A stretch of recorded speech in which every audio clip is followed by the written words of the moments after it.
فقط خاطرتون باشه هر زمان که رنگاتون رو استفاده میکنین حتما از پایین رنگ شروع کنین، رنگ رو هل دادن به بالا و کاملا رنگ رو جمع کنین سر رنگ.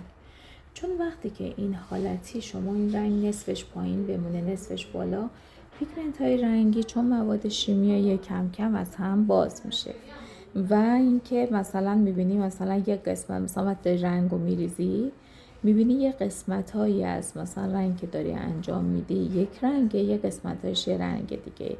این فقط علتش همینه، چون شما رنگتون رو مرتب نمی کنین. وقتی که دیگه کارتون تموم میشه ببینید تمام رنگو من هل میدم به سمت بالا تا با اون رنگای دیگه هم قشنگ مخلوط بشه و نیاز نباشه 2 بار 3 بار من این رنگو مثلا هم بزنم، نیاز به هم زدن زیاد دیگه نداره.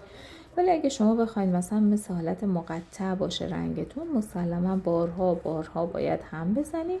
یک سری از پیگمنتاش پایین قرار گرفته، یک سری بالا و هیچ موقع با هم مخلوط نمیشه وقتی شما توی رنگتون مخلوط نشده باشه.